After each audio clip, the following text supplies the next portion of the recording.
Bu wakadan soňra İsa şäherleri we obalary aýlanyp Hudaýyň şalygy baradaky hoş şawary wagt etmäge başlady.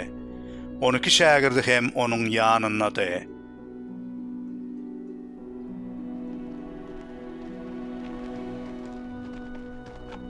Şeýle hem erbet ruhlardan we kesellerden halas olan bir näçe aýallar, içinden 7 arwakjyn çykan Magdalary Meryem hemde Herodyň öýünü dolandyrýan Huzanyň aýaly Ýowanna, Suzanna, başga da bir topar aýallar İsa'nyň ýanyndaty. Bu aýallar öz emläkleri bilen olara kömek edýärdiler.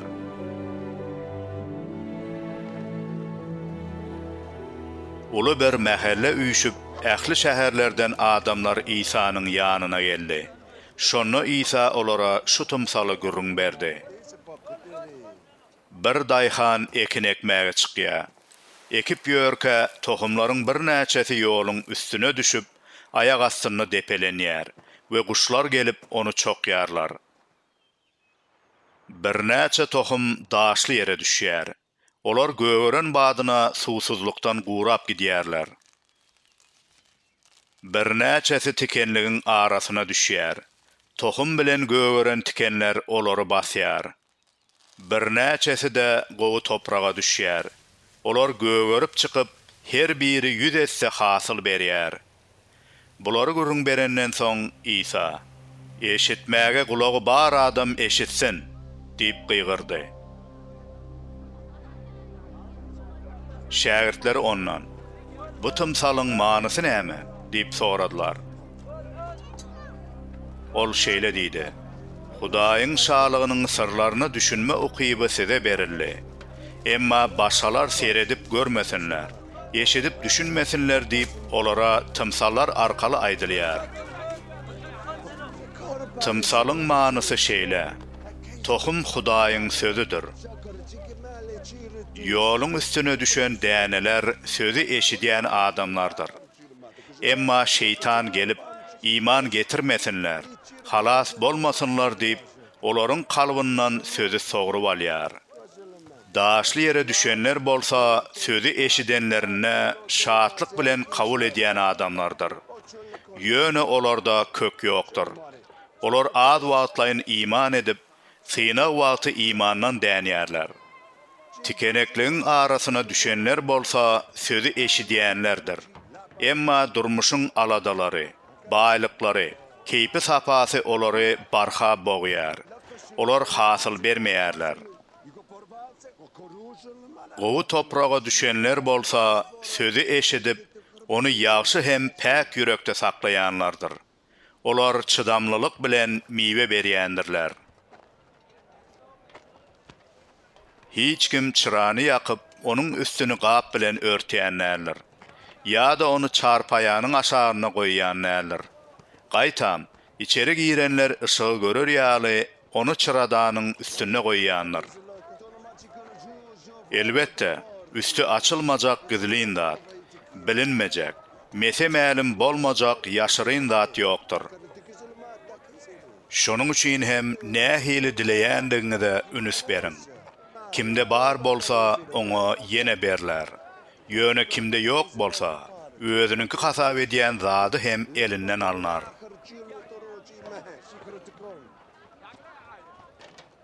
İsa'nyň ejesi bilen inileri onu görmäge geldiler.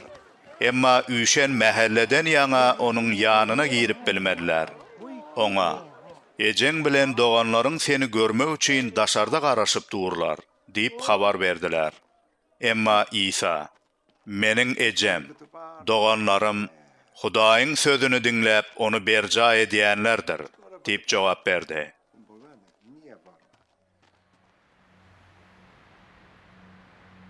Bir gün İsa şägirdleri bilen bir gaýga münüp olara, "Gelin, kölüň beýleki tarapyna geçeliň" diýdi. Şeýdip olar ýola düşdiler. Olar gaýykda ýüzüp barýarkalar İsa uka gitdi. Kölle birden güýçli tupan turdy. Gaýyk suwdan dolup başlady. Olar howply ýagdaýa düşdiler.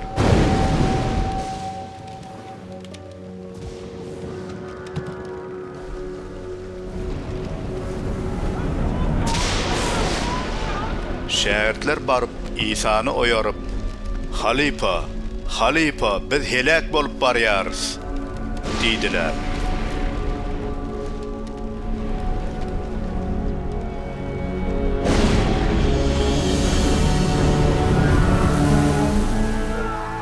İsa turup yele hem mövç alýan tolkunlara käýedi.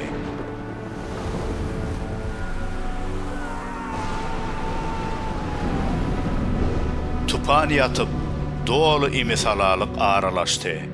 İsa şähertlerine "Sizin imanyňyz hany?" diýip sorady. Olar bolsa gorkuşyp hem gen galyp biri-birlerinden "Bu adam kimke?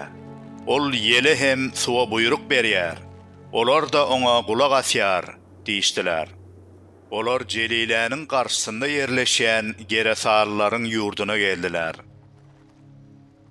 İsa kenarda gaýykdan düşenne oňa arwakjyn eýelen bir adam gabat geldi.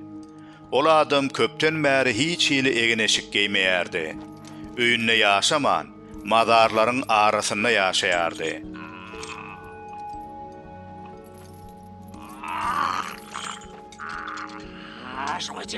Ol İsa'ny görenne gıýgyryp goýberdi. Onuň öňünde ýere ýüzin ýykylyp batly ses bilen "Ey İsa, beýik Hudaýyň ogly, meniň bilen näme işiň bar? Ýalwarýan, meni gynama" diýdi. Çünki İsa arwakjyna ol adamdan çykmagy buýrupdy. Arwakjyn ony ýygy-ýygydan tutýardy. Munun üçin ol adamy zynjyrlap, gannallap saklardylar. Emma ol zynjyrlaryny gyryp taşlardy. Arwakjyn onu çöllere äkiderdi. İsa ondan "Adyň näme?" diýip sorady. Ol hem "Adym Goşun" diýip jogap berdi. Sebäbi oňa san sajaksyz arwakjyn giýiripdi. Arwakjynlar özlerine dogdaha gitmegi buyurmasyn diýip İsa ýalwardylar. Şol ýerdäki dağın etegine ullakan bir doňuz sürüsü otlap ýördi. Arwakjynlar doňuzlaryň içine girmäge ruhsat etmegini sorap İsa ýalwardylar. Ol hem ruhsat etdi. Olar ýanka adamdan çykyp doňuzlara girdiler. Şondan soň sürü uçutdan aşağı dönüp kölle paýyrdaşyp gark boldy. Bolan dady görenlerine çopanlar gaçyp şäherdir owalara muny habar berdiler. Halk bolan wakany görmek üçin geldi.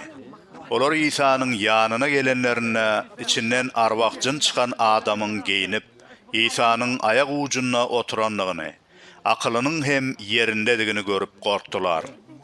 Bu wakany görenler bolsa, olara arwakjyn eýelen adamyň nähili sagalanlygy barada gurrun berdiler. Onsoň ähli Geresalylar we şol sebetiň ilaty İsa'dan öz ýanlaryndan gitmegini haýyş etdiler. Sebäbi olary uly gorky gaplap alypdy. İsa hem gaýga münüp izine gaýtdy. Arwakjyndan halas bolan adam İsa gitmezden öň ondan özü bilen gitmäge ruhsat sorap ýalwardy. İsa bolsa, "Bar, öýüňe gaýt. Hudaýyň saňa nämeler edenligini gurrun ber" diýip onu uğratdy. Ol hem gidip İsa'nyň özüne edenlerini tutuş şähere jar etdi. İsa izine dolanyp gelenne halk onu gyzgyn garşylady. Sebäbi hemmeler oňa garaşýardy. Şol wagt sinagoga ýolbaşçylaryndan Yairus adly bir adam gelip İsa'nyň aýagyna ýykyldy we ondan öýüne barmagyny haýyş etdi.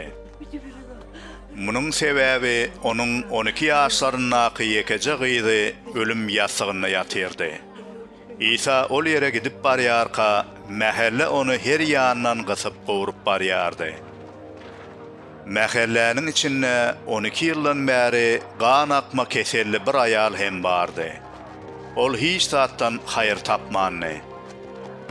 Ol İsa'nyň arka tarapyndan baryp, onuň donunyň syna elini degirdi welin, şo bada gan akmasy kesildi. İsa, "Ma kim elini degirdi?" diýip sorady. Hiç kim boyun almadı. Şonna Petrus, "Halipa, halk daşyňy alyp seni gysyp gowurup barýar. Sen bolsa, ma kim elini degirdi diýersiň" diýdi. Emma İsa, "Maňa biri elini degirdi. Sebäbi men özümden bir güýjüň çykanyny duýdum" diýdi. Ayal eden işiniň mundan aňyry gizliň galmajakdygyny bilen soň titräp gelip İsa'nın ayağına yıkıldı. Ähli halkyň öňünde özüniň näme üçin İsa elini degirenligini, şo bada hem şipa tapanlygyny gürrüň berdi. İsa oňa, "Ey naçar, imanyň saňa şipa berdi. Arkaýyn gidiber" diýdi. İsa bu sözleri aýdyp durka, sinagoga baş tutanynyň öýünden gelen bir adam Ýaýrusa, "Gyzyň ölli, mugallymy artyk maç beýinjalyk etme" diýdi. Emma İsa muny eşidip oňa, "Gorkma, diňe iman et, gyzyň gutular" diýdi.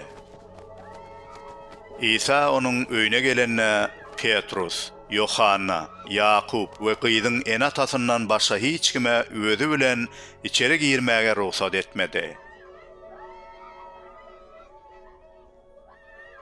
Hemmeler ağlaşyp ýas tutup otyrdylar.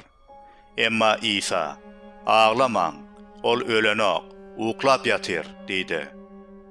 Adamlar gyzyň ölendigini bilýänlikleri üçin onuň üstünden güldüler. Emma İsa hemmäni daşary kowyp, gyzyň elinden tuttu da gyýgyryp, "Gyzym, tur" diýdi.